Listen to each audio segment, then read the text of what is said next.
안녕하세요. 스포츠 분석하는 오로지TV입니다. 오늘도 근거 있는 영상 준비해드리겠습니다. 구독과 좋아요는 저에게 매우 큰 힘이 됩니다. 영상 하단 고정 댓글 클릭 후 메시지 주시면 적중률 높은 무료 조합픽을 정보방에서 공유해드리고 있습니다. 9월 1일 YBC 르반컵 일본 축구 분석 시작하겠습니다. 콘사도레 삿포로 FC 도쿄 두 팀의 최근 맞대결 전적은 1승 2무 3패로 FC 도쿄가 우위에 있습니다. 2021년 올해 있었던 두 번의 맞대결에서는 콘사도레 삿포로가 3-2승, FC 도쿄가 2-1 승리를 가져갔습니다. 콘사도레 삿포로의 최근 6경기 성적은 2승 1무 3패이며 현재 3경기 무승, 2연패를 기록하고 있습니다. 공교롭게도 2연패를 하는 동안 모두 홈에서 펼쳐졌으며 단 한 골도 넣지 못하고 0-2로 패배했습니다. 콘사도레 삿포로가 2연패를 하는 동안 만난 팀은 가와사키 프론탈레 0-2패, 나고야 그랜퍼스 0-2패였습니다. FC 도쿄의 최근 6경기 성적은 2승 2무 2패로 좋지 않지만 콘사도레 삿포로보다는 긍정적입니다. FC 도쿄는 최근 3경기 무패를 유지하고 있으며 현재 2연승을 달리고 있습니다. 물론 2연승의 재물은 베갈타 센다이 1-2승, 빗셀 고베 0-1 승리였습니다. 콘사도레 삿포로는 제대로 된 승리를 기록하지 못하면서 현재의 분위기 반전에 실패하고 있습니다. 이 팀은 이번 시즌 26경기에서 단 10승만 기록하고 있습니다. 이번 시즌 리그에서 치러진 13번의 홈경기에서 7승 2무 4패를 기록하면서 홈경기에서 좋은 모습을 보이지 못하고 있습니다. 더 나아가 최근 2연패를 기록하고 있으며 FC 도쿄와의 상대 전적에서의 상대적 열세도 무시할 수 없습니다. 특히 콘사도레 삿포로는 이번 시즌 일관된 경기를 보여주지 못한 것이 가장 큰 단점입니다. 콘사도레 삿포로는 2경기 연속 무득점 행진을 기록하고 있으며 공격진 전력 누수 문제는 다가오는 콘사도레 삿포로 FC 도쿄 경기에서 좋은 모습을 보여줄 수 있을지에 대한 의구심을 자아냅니다. 현재 콘사도레 삿포로는 중앙 미드필더인 미야자와 선수가 부상으로 결장할 예정입니다. 콘사도레 삿포로는 나고야 그랜퍼스와의 경기에서도 점유율 우위를 가져가고 슈팅과 유효 슈팅 기록도 나쁘지 않았지만 골문을 위협할 수 있을 만한 공격이 이루어지지 않았습니다. 특히 높은 점유율을 바탕으로 상대의 골문으로 공을 옮기는 것이 가장 큰 문제였습니다.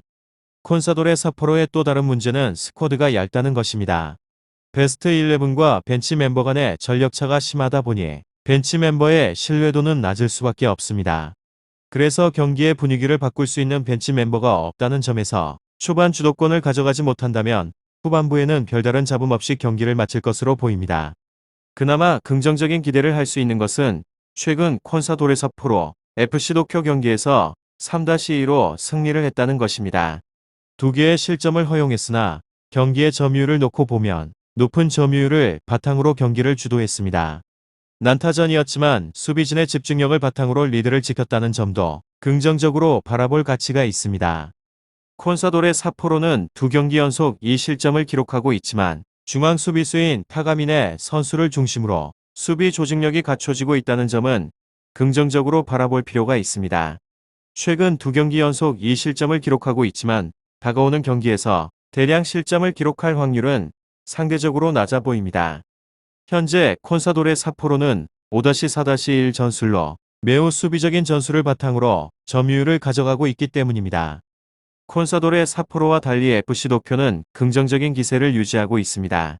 특히 콘사도레 삿포로보다 전력적으로도 우위에 있습니다. 현재 팀의 주전 스트라이커인 올리베이라 선수는 최근 5경기에서 2골 1어시스트를 기록했습니다. 이 선에는 레안드로 선수가 최근 5경기 3골 2도움을 기록하며 경기당 1개의 공격 포인트를 기록하고 있습니다. FC 도쿄의 가장 큰 장점은 1선과 2선에서의 합이 잘 맞는다는 것입니다. 한순간의 움직임으로 상대 수비진의 조직력은 흔드는 모습은 이 두 선수의 영향력이 FC 도쿄의 공격을 이끌고 있다 하여도 과언이 아닙니다. FC 도쿄의 가장 큰 걱정은 수비입니다.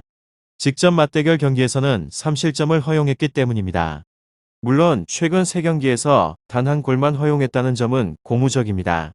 하지만 리드를 제대로 지키지 못하고 후반에 집중력을 유지하지 못해 실점을 허용하는 모습은 여전히 걱정을 낳게 합니다. 현재 FC 도쿄의 중앙 수비수 라인인 모리시게, 워타나베 선수의 개인 기량은 나쁘지 않습니다. 하지만 커버 플레이의 범위가 좁다는 것이 하나의 단점입니다. 더 나아가 좌측, 우측 풀백은 수비라인 컨트롤 문제를 낳고 있습니다. 이는 팀 내 수비 조직력이 무르익지 않았음을 말하고 있습니다. 최근 3경기에서 한 골만 실점하며 나쁘지 않은 수비력을 보여주고 있지만 점유율을 바탕으로 공격을 전개하는 상대팀에게 좁은 커버 범위와 안정적이지 않은 조직력을 바탕으로 최근 3경기에서 보여준 결과를 만들 수 있을지 의문입니다.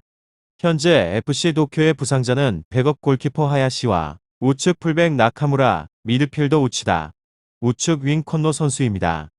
콘사도레 사포로 FC 도쿄 두 팀의 순위표만 놓고 보더라도 비슷한 위치에 있습니다. 그만큼 전력만 놓고 봤을 때 큰 차이가 없습니다. 하지만 최근 기세와 흐름을 놓고 본다면 FC 도쿄가 콘사도레 사포로를 상대로 좋은 모습을 보여줄 것이란 기대를 할 수 있습니다. 특히 FC 도쿄는 수비 조직력에서 잡음이 발생하고 있지만 최근 3경기에서 한 골만 실점했다는 점, 그리고 공격과 수비의 균형을 바탕으로 경기를 이끌어 나가는데 능하다는 점입니다. 물론 콘사도레 사포로는 직전 경기에서 승리를 가져갔다는 점, 그리고 홈 경기에서 승리를 많이 챙겼다는 점을 긍정적으로 바라볼 필요가 있습니다.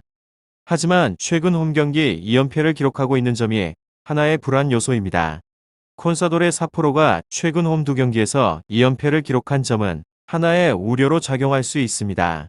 하지만 상대팀은 이번 시즌 단 1패만 기록하고 있는 가와사키 프론탈테와 6위의 위치에 있는 나고야 그램퍼스라는 점에 대해 관심을 가져야 합니다. 현재 가와사키 프론탈테는 리그 선수를 달리며 리그 2연패를 목표로 하고 있습니다. 현재 무패 우승에는 실패했으나 이 팀의 기세는 매우 압도적입니다. 특히 아시아 챔피언스 리그 조별 예선에서도 6전 6승 27득점 3실점을 기록하면서 매우 압도적인 퍼포먼스를 자랑하고 있는 팀입니다. 그만큼 홈에서 0-2로 무기력하게 패배했다고 하여 다가오는 FC 도쿄에게도 무기력하게 패배할 것이라 볼 수는 없습니다. 특히 제1리그 내에서 최상의 모습을 보여주고 있는 팀을 상대로 중원에서 우위를 보여주었다는 점은 긍정적으로 바라볼 필요가 있습니다. FC 도쿄 또한 상대적 우위에 있는 빗셀 고베를 잡으면서 승점을 획득했습니다. 특히 원정 경기였다는 점은 매우 긍정적입니다. 최근 훌륭한 선수들을 영입하면서 후반기에도 나쁘지 않은 경기력을 자랑하고 있습니다. 후반 막바지에 레안드로 선수가 만들어낸 골이 승부의 균형을 바꿨습니다.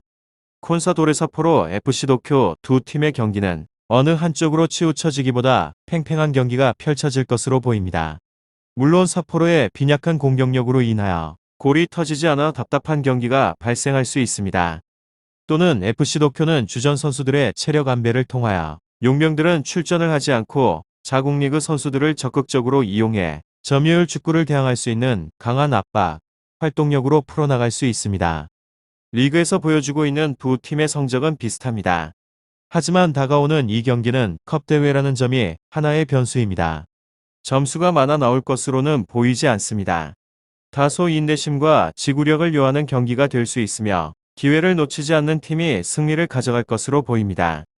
수비적인 모습에서는 두 팀 모두 나쁘지 않지만 공격적인 부분에서는 FC 도쿄가 콘사도레 사포로보다 우위에 있습니다.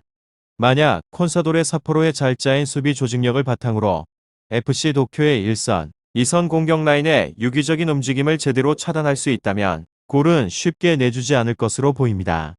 더 나아가 점유율뿐만 아니라 마지막 한 방을 노릴 수 있다면 최근 부진하고 있는 모습을 털어내고 분위기 반전에 성공할 수 있을 것입니다. 확실하지 않다면 픽을 드리지 않고 있습니다. 저 또한 10년차 베터로 활동하고 있으며 많은 분들이 함께하고 계시는 까닭은 꾸준한 적중률 덕분이라고 생각합니다. 그럼 마지막으로 구독과 좋아요 한 번씩 꼭 부탁드리고요. 꼭 오로지 종이 토토 프리뷰 구독과 좋아요 안 하셨다면 한 번이라도 좋으니 눌러주시기 바랍니다. 그럼 오늘도 건승하는 하루 되시기 바랍니다.